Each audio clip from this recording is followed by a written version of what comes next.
Following this powerful shift of the lunar nodes into this new Aries Libra cycle, along with the start of this very outgoing and inner child embracing Leo season, we're now seeing very supportive full moon in the air sign of Aquarius that's offering us energetic support when it comes to expressing, processing, and most importantly, transmuting any residual or stagnant energy and emotions that might be coming up at this time. And with Venus being in the thick of its retrograde, also highlighting relationship or interpersonal themes that might be coming to the surface, this full moon will definitely prove to be a supportive hand when it comes to taking courageous and innovative steps towards facing anything that's being brought up from the shadows. Hello friends, it's your girl Alina back for your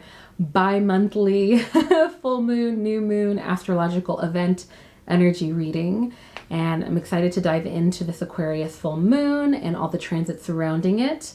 We'll talk about that along with doing some customized full moon journal prompts together, talking about the collective perspective of it all, how we can engage in our community in an aligned way, and much more. I also want to thank y'all for your patience with me. I missed doing a full moon video and meditation, and we'll talk a little bit more about it at the end of the video. But before we get started, I'd like to say a special thank you to the sponsor of this video, which is POW, home of the Wonder Matcha. As many of you already know, I've loved working with POW and drinking POW's matcha, and I know I'm not alone in that because you can pause this video and read the reviews that y'all left after trying their matcha as well. Now, what's great about POW is that they're not just any matcha company. They specifically combine sustainably sourced ceremonial grade matcha with brain supportive adaptogenic plants like lion's mane mushrooms and ashwagandha. And they come together to aid in keeping our energy and focus balanced throughout the day. And right now they're offering their Wonder Matcha Starter Pack, which comes with a free frother that's particularly powerful and very versatile. That comes with your order. So the link will be in the video description and you can get your Wonder Matcha today. So thank you again to POW for sponsoring this video.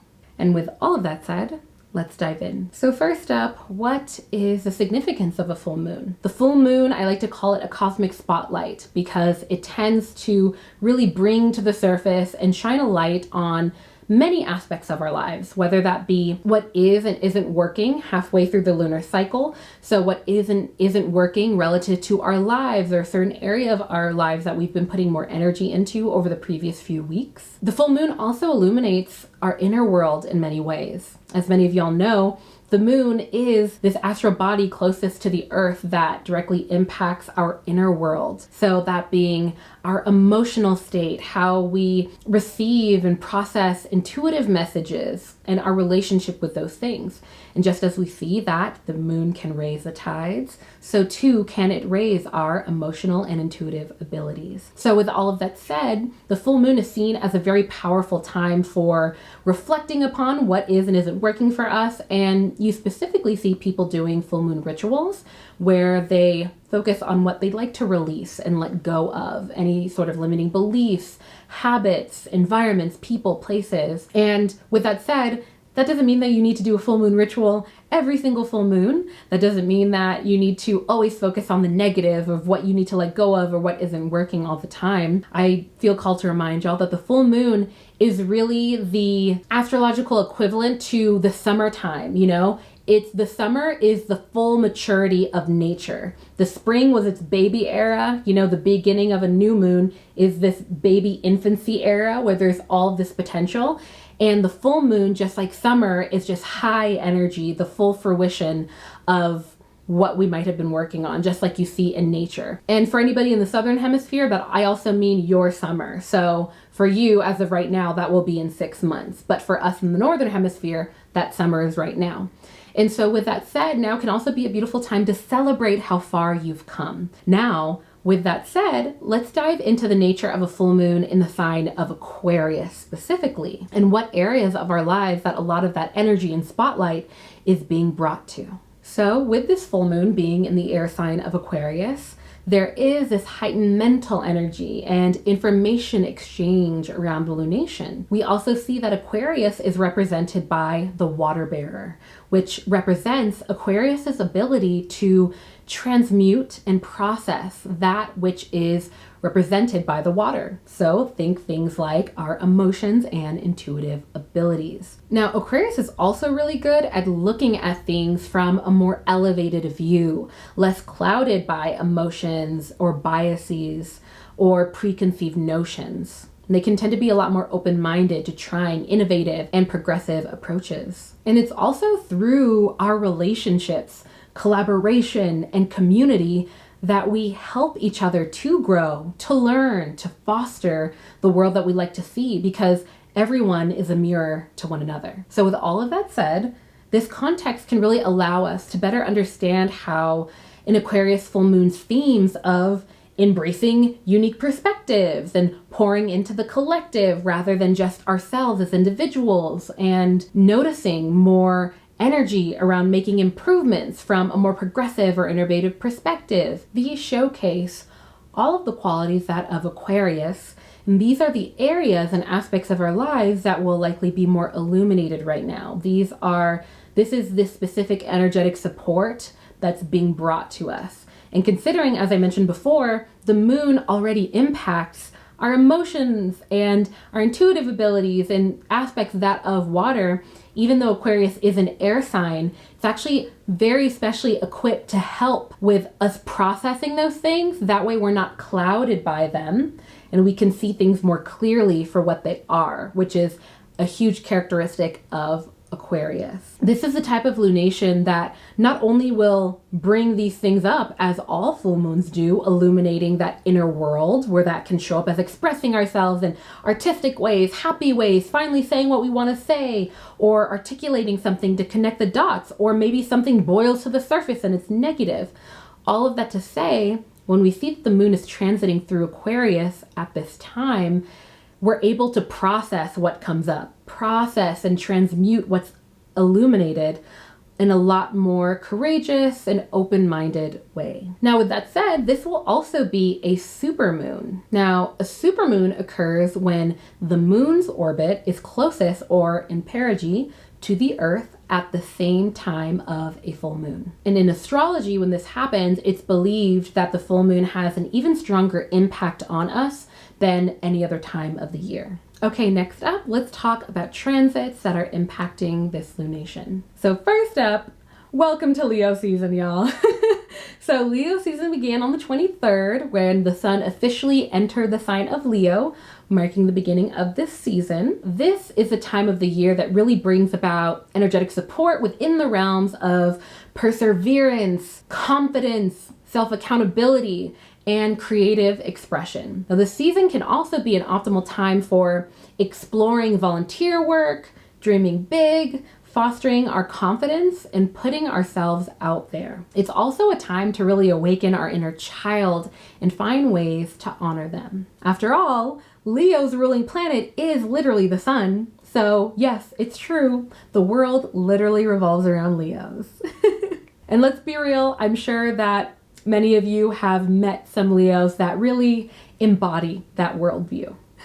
I also want to emphasize for any Leos out there, sun, moon, rising, or anything like that, is that believing, like really wanting to let your inner child free and being open and outgoing and social and liking being the center of attention sometimes. I feel like there are two sides of the coin to that. I feel like, especially right now in our society, there's a more negative connotation with that. On one side of the coin, that can manifest as being too egoic, too selfish, not considering others. And on the other side of the coin, especially from a community perspective, a lot of Leos end up being the leaders in a community or a family, or in a collaborative space because they're comfortable doing that. And that doesn't always look like them always having their way or getting their words out. Sometimes from a collaborative perspective, it can be very beneficial to have somebody like a Leo where you're in a group where maybe there's more introverts or somebody that is so skilled at research and putting things together, and then they work with the Leo to actually get that information out there. Also, friendly reminder, I feel like especially in the Western world, there's this demonization almost, or this kind of shift away from embracing the power of community and what it looks like for all of the signs, all of the personality traits, introverted, extroverted, antisocial, extrasocial, what it looks like for us all to come together and actually work together as perfect puzzle pieces. Next up, we have Mars trining with Jupiter at the time of this full moon. So with this type of transit, we can tend to see increased luck and viability around anything that we might be striving for or working towards. So it will be through taking aligned actions strongly associated with Mars qualities like taking initiative, leadership positions, making important decisions. We can see an extra bit of luck at this time. Now, this is because we see Jupiter, the planet of expansion, optimism, and luck, having a mutually supportive trine aspect, very benevolent aspect with Mars, the planet of assertiveness, action, and energy. So overall, this Mars trine aspect will offer very lucky air to any intentional actions or initiative taken around the time of this full moon. And with the moon being in this already very progressive and innovative sign of Aquarius, it looks like things can really come to support courageous steps forward. Now, this might look like taking literal action, like being in action, but it can also look like expressing our ideas in the office or in a collaborative space, or finally tapping into our courage to set boundaries that support things like our rest or our personal time. Next up, we also see Mercury, the planet of information exchange, learning, and communication, having a pretty challenging aspect with Saturn, which is the planet of responsibility, restriction, and maturity. Now, an opposition aspect specifically indicates a fundamental polarity or duality between the two planets involved, often bringing about potential tension between the two, which can lead to mishaps or sometimes frustration. But oppositions also call us to strike a balance between the opposites through compromise. So what we usually see under this aspect specifically is an uptick in more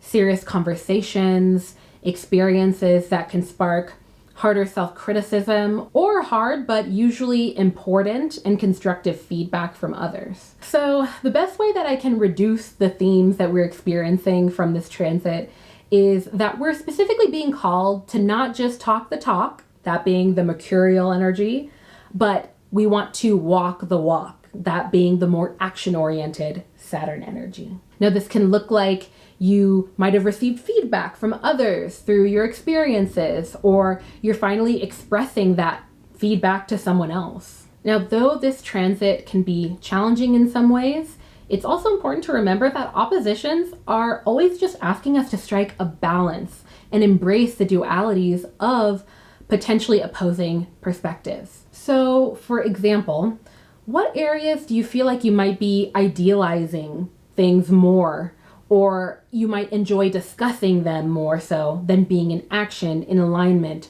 with your ideals? So in what ways could conversation and research better help you to pause and improve upon anything that you've already been in action with for a while, or anything that you think that you already know all of the answers to? So overall, though this transit can be considered a bit challenging, again, it's rooted in helping us find balance. Also, as a reminder, Saturn is called the strict teacher for a reason. It's sometimes harsh, but it's often there to teach us and highlight when it's time to grow and finally take responsibility for things. And I actually think that this could be necessary friction for some that really pushes us towards being courageous, like we talked about with the Mars trining Jupiter aspect. And finally, I wanted to quickly discuss the Venus retrograde that's happening right now. That's really kind of setting a bit of a tone for what's going on astrologically, at least until September 3rd, when we see that it stations direct again. So for this Venus retrograde, first of all, Venus is in Leo. So it's in a sign that it loves. It's really encouraging us to be out there and to express that love and to communicate and to really honor our inner child in a lot of ways and stay true to ourselves. But when it's in retrograde, what can often happen is anything that we might have pushed under the rug or avoided addressing in our relationships, whether they're current or in past ones with people that we haven't even interacted with in months or years or decades, they can often come to the surface again. And that doesn't always equate to there's going to be drama, there's going to be something that happens in a relationship where there's issues. Not for all of us. While that can happen, in other ways that can show up as us feeling called to reconnect with old friends and catch up and process things from when we were younger and really see it from a different perspective together. And that can contribute again to our evolution, to our better understanding of ourselves and those around us. So overall, be patient, have heart, and remember that it's oftentimes when we're avoiding the lessons, or specifically more practically, we're avoiding kind of talking to that person who came back in our lives, or maybe not talking to them, but at least processing what that means for you, reflecting on things that might come up, or even having patience for the stagnation that comes about. When we avoid that, that's where it can get worse, or the friction can be more noticeable or a lot harder on ourselves. But it's all there to help us to better understand ourselves and others. And by the way, if this video has resonated with you so far and you're enjoying it, be sure to hit that subscribe button and turn the notification bell on, because I make videos like these for every full and new moon and more. All right, so ways that we can align with this full moon can look like reflecting on and seeing if there's anything that you might feel called to release within the realms of these Aquarian themes. So that can look like reflecting on how you allow your creativity to flow, how or if you transmute experiences, feelings, or intuitive messages. This can be through artistic expression, movement, talk therapy, or journaling. Those are just a few sort of activities or things, topics that come to mind. All right, next up, let's dive into this Aquarius full moon's collective perspective. So for any of y'all who are new here, collective perspective is a segment that I added to really highlight the collective perspective of the current lunation and what that looks like relative to engaging in our community, doing any sort of outreach, volunteer work, or humanitarian effort, and what aspects or what areas within those realms are most energetically aligned with the astrological events happening. And by the way, it's raining right now, so sorry y'all, but with these transits in consideration, an outreach idea that's aligned, it can include community cleanups. So these can be done through organizations like the Sierra Club, Keeping America Beautiful, or the Ocean Conservancy. So these are organizations that specifically create gatherings for cleaning up areas like beaches, parks, or nature reserves. And it's actually a great place to connect with people who are like-minded and also interested in doing things like this, and potentially in innovative ways as well. And with Aquarius being this sign that values community and social causes, organizing and participating in a community cleanup event to promote environmental awareness or coming together as a community to improve our local environment can definitely be a powerful way of taking aligned actions. All that to say, as always, I've left links in the video description so you can connect with these organizations and more. All right, and finally, let's dive into these full moon journal prompts. So what I will do is I will read them out here. You'll see them on the screen and in the video description. And you can also pull out your Auraline astrology planner. By the way, I am basically 98% done with the 2024 planner, and y'all, it is better. It is bigger. Maybe not physically bigger, because this year's was pretty big, but very excited about it. But all that to say, all of y'all who have yours, go ahead and flip on over to your dedicated full moon journaling section for the month of August so we can write this up together. Are there any areas of life that you enjoy idealizing more than being in action to create for yourself or others? An example could be talking about the type of friendship that you'd like without working on the ones that you currently have, or putting yourself out there to find the friends that you speak of.